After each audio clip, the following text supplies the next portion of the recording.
आज का बच्चों हमारा टॉपिक है electrode potential and it's measurement.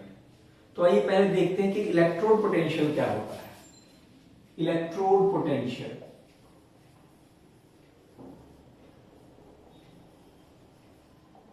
Suppose कोई एक इलेक्ट्रोड को हमने उसी के सॉल्ट सॉल्यूशन में डिप किया है। Let this electrode is a zinc. Suppose ये जो इलेक्ट्रोड है ये हमने क्या लिया, जिंक ले लिया। अब दो पॉसिबिलिटी है हमारे पास, या तो जिंक ऑक्सीडाइज करे जिंक आयंस में, zinc ion comes into the solution, and second possibility है कि ये जो इलेक्ट्रोलाइट हमने इसी के सॉल्ट सॉल्यूशन का लिया है, यानी जिंक सल्फेट सपोज हमने लिया है, इसमें क्या है, जिंक आयन। दूसरी पॉसिबिलिटी है जो जिंक आयन है they get reduced into the zinc metal. पहली पॉसिबिलिटी क्या बनती है कि जो जिंक इलेक्ट्रोड है वो ऑक्सीडाइज कर जाए जिंक आयन में। दूसरी पॉसिबिलिटी है कि इस सॉल्यूशन में जो जिंक आयन है वो रिड्यूस कर जाए जिंक मेटल में। पहली पॉसिबिलिटी में यदि पहली पॉसिबिलिटी होती है तो उसमें क्या होगा कि जिंक आयन सॉल्यूशन में आ गए, इलेक्ट्रॉन्स यानी negative charge will develop on the electrode with respect to the solution. In second case zinc ion electrode पर पहुंचे, इलेक्ट्रोड से नेगेटिव चार्ज को टेकअप किया, रिड्यूस हो गए जिंक मेटल में। इन दैट केस जो इलेक्ट्रोड है it will acquire a positive charge with respect to the solution. अब यदि मेटल की टेंडेंसी है ज्यादा इलेक्ट्रॉन इजी लूज करने की तो ये ऑक्सीडेशन होगी। यदि मेटल आयन की टेंडेंसी है इजीली इलेक्ट्रॉन गेन करने की तो रिडक्शन होगी। लेकिन दोनों केसेस में पहले केस में इस पर नेगेटिव चार्ज डेवलप हो रहा है विद रिस्पेक्ट टू सॉल्यूशन, दूसरे केस में इस पर पॉजिटिव चार्ज डेवलप हो रहा है विद रिस्पेक्ट टू सॉल्यूशन। दोनों में से कोई भी पॉसिबिलिटी हो, लेकिन a potential difference setup between the electrode and the solution of its salt. This potential difference set up between electrode and the salt solution is called electrode potential. इसको हम क्या कहेंगे, इलेक्ट्रोड पोटेंशियल कहेंगे। यदि metal की यहां tendency है oxidise करने की तब ये इलेक्ट्रोड पोटेंशियल क्या कहलाएगा, ऑक्सीडेशन पोटेंशियल कहलाएगा। और यदि मेटल आयन की टेंडेंसी है रिड्यूस होने की तब जो इलेक्ट्रोड पोटेंशियल होगा वो रिडक्शन पोटेंशियल कहलाएगा। इसीलिए हम इसको एक और तरीके से डिफाइन कर सकते हैं, द टेंडेंसी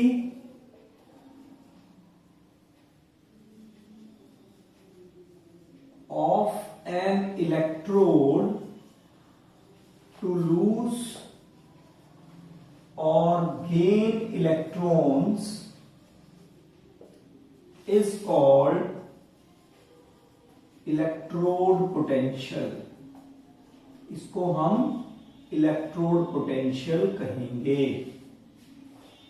अब क्वेश्चन ये उठता है कि एक सिंगल इलेक्ट्रोड के इलेक्ट्रोड पोटेंशियल को हम कैसे डिटरमिन करें, क्योंकि किसी भी एक रिएक्शन में ऑक्सीडेशन और रिडक्शन साइमल्टेनियसली होती है। यहां पर तो सपोज हम जिंक का ही इलेक्ट्रोड निकालना चाह रहे हैं इलेक्ट्रोड पोटेंशियल, तो या तो इस पर ऑक्सीडेशन होगी या रिडक्शन होगी, यानी या तो इसका ऑक्सीडेशन पोटेंशियल होगा या रिडक्शन पोटेंशियल होगा, वो हम तभी डिटरमिन कर सकते हैं यदि इसके पैरेलल साथ में दूसरी रिएक्शन भी हो रही होगी। तब क्या करें? Then the electrode potential of a single electrode can be determined with the help of a reference electrode. तब ये एक रेफरेंस इलेक्ट्रोड की हेल्प से हम एक सिंगल इलेक्ट्रोड का इलेक्ट्रोड पोटेंशियल डिटरमिन कर सकते हैं। और वो रेफरेंस इलेक्ट्रोड क्या होता है? That is called as a standard hydrogen electrode, जिसको हम SHE के नाम से जानते हैं, या called as a normal hydrogen electrode, जिसको हम NHE से रिप्रेजेंट करते हैं। आइए अब देखते हैं कि ये जो स्टैंडर्ड हाइड्रोजन इलेक्ट्रोड ये क्या है, इसकी कंस्ट्रक्शन क्या है और ये कैसे हेल्पफुल होता है एक सिंगल इलेक्ट्रोड के इलेक्ट्रोड पोटेंशियल को डिटरमिन करने में। स्टैंडर्ड हाइड्रोजन इलेक्ट्रोड क्या है देखते हैं। It consist of a platinum wire sealed in a glass tube. एक प्लेटिनम वायर है जिसको हमने ग्लास ट्यूब में सील कर दिया है, attached with A platinum foil and coated with the platinum black. ये जो है ये प्लेटिनम फॉयल है जिसको आपने प्लेटिनम ब्लैक से कोट किया है। प्लेटिनम ब्लैक होता है finally powder finally platinum powder. इस पूरी ट्यूब को, इस पूरे ऑपरेटस को हमने एक बीकर में रखा है which consists of 1 molar HCl solution। इसमें 1 molar HCl solution है। यहां पर हम इसमें हाइड्रोजन गैस बबल करते हैं 1 एटमॉस्फेरिक प्रेशर पर। इस तरीके से यहां पर हाइड्रोजन गैस पास करते हैं at 1 atmospheric pressure. This is the standard hydrogen electrode. अब ये जो हाइड्रोजन इलेक्ट्रोड है, now it will act as an cathode as well as an anode. ये कैथोड भी एक्ट कर सकता है, मींस इस पर रिडक्शन भी हो सकती है। ये एनोड भी एक्ट कर सकता है, मींस इस पर ऑक्सीडेशन भी हो सकती है। यदि इस पर ऑक्सीडेशन होती है, means if it act as an anode, यदि ये एज एन एनोड एक्ट करता है तब क्या रिएक्शन होगी? ये जो हाइड्रोजन गैस इसमें हम पास कर रहे हैं, it get oxidised into the H ions, और ये जो H आयंस है ये कहां चले जाएंगे? इस सॉल्यूशन में चले जाएंगे। यदि ये कैथोड एक्ट करता है तब जो इस सॉल्यूशन में H आयंस थे, they get reduced into the hydrogen gas। वो हाइड्रोजन गैस में निकल जाएंगे and that hydrogen gas bubbled out. वो हाइड्रोजन गैस बाहर बबल्ड आउट हो जाएगी। इस तरीके से ये स्टैंडर्ड हाइड्रोजन इलेक्ट्रोड एनोड भी एक्ट कर सकता है, कैथोड भी एक्ट कर सकता है। अब ये जो हाइड्रोजन इलेक्ट्रोड है, अब देखते हैं how it is helpful in determining the electrode potential of a single electrode. Suppose we want to determine the determination of electrode potential of zinc electrode।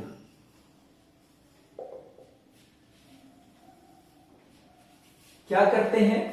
एक हाफ सेल में हमने जिंक इलेक्ट्रोड लिया और दूसरे हाफ सेल में हमने लिया standard hydrogen electrode. बिल्कुल इसी तरीके से ये हम हाइड्रोजन गैस इसमें पास कराएंगे 1 एटमॉस्फेरिक प्रेशर में। इन दोनों इलेक्ट्रोड को आपने वोल्ट मीटर की हेल्प से कनेक्ट कर दिया या एमीटर की हेल्प से, और यहां पर हमने इंटरनली कनेक्ट कर दिया इनको सॉल्ट ब्रिज की हेल्प से। ये सॉल्ट ब्रिज है।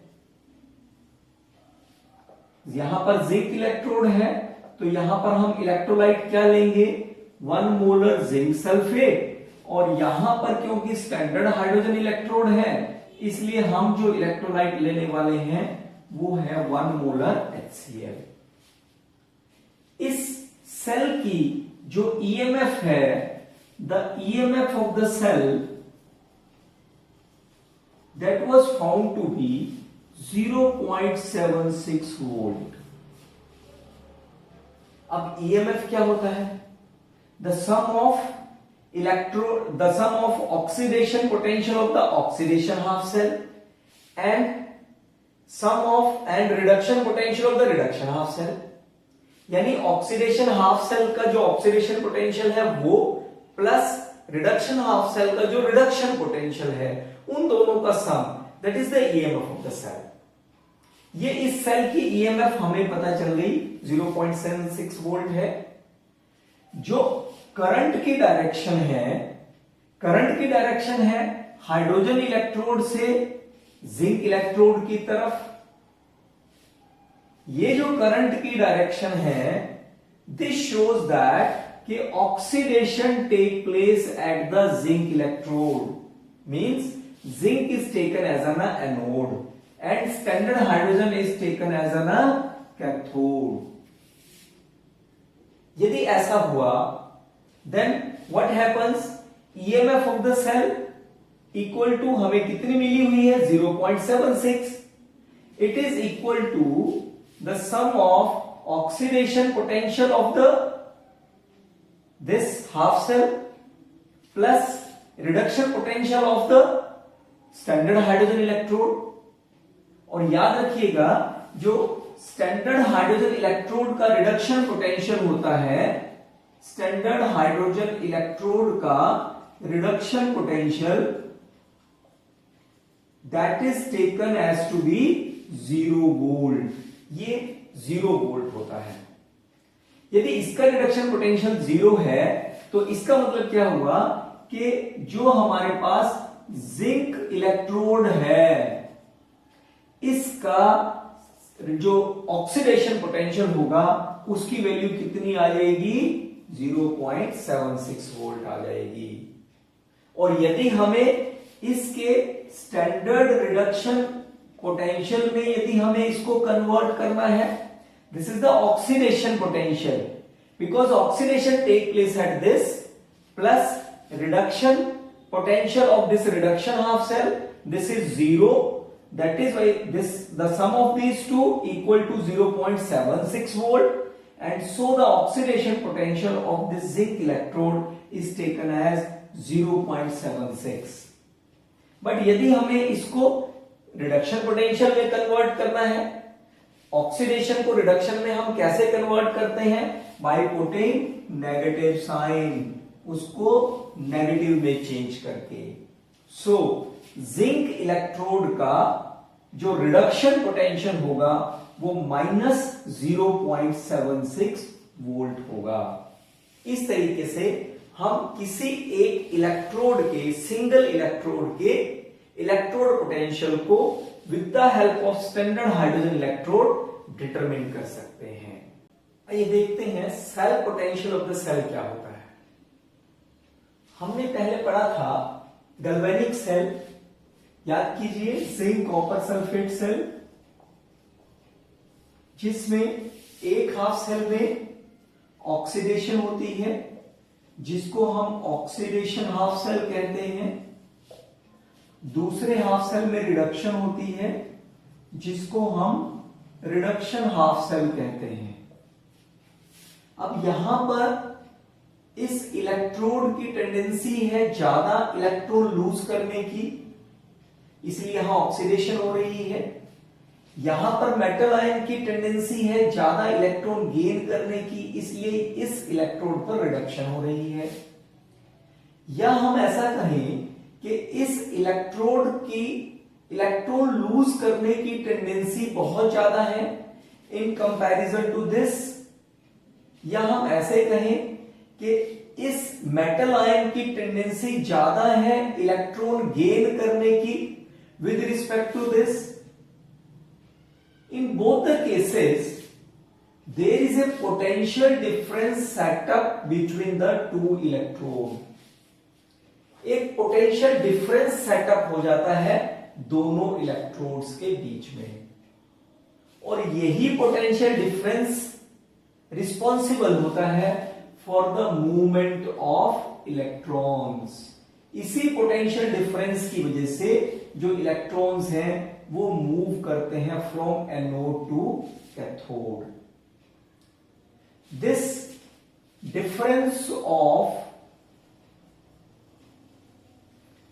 potential electrode potential, this difference of electrode potential between the two electrodes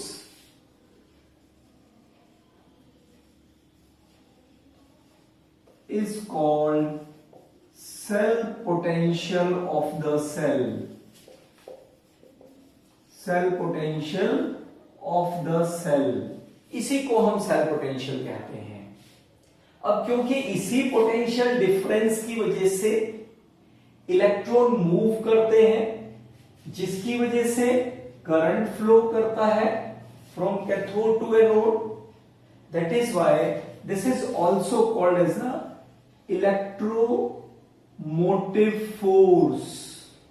electromotive force यानी EMF of the cell. Electromotive force का मतलब इलेक्ट्रॉन को ड्राइव करने वाली फोर्स, जिसकी वजह से इलेक्ट्रॉन मूव कर रहे हैं फ्रॉम एनोड टू कैथोड। इसको हम क्या कहते हैं? EMF ऑफ द सेल कहते हैं। और ये जो EMF ऑफ द सेल है और cell potential of the cell, this can be measured by the electrode potential of the right half cell. Means right half cell क्या है? जिस पर जहां रिडक्शन हो रही है, यानी reduction potential of the right half cell minus reduction potential of the left half cell. याद रखिएगा, इसका भी हमने क्या लेना है? रिडक्शन पोटेंशियल लेना है। अदरवाइज तो हम क्या करते हैं? The sum of electrode potentials of the two electrodes means reduction potential of the reduction half cell plus oxidation potential of the oxidation half cell. अब क्योंकि ऑक्सीडेशन को हमने रिडक्शन में रिप्रेजेंट कर रहे हैं, इसलिए यहां पर माइनस साइन आ जाता है।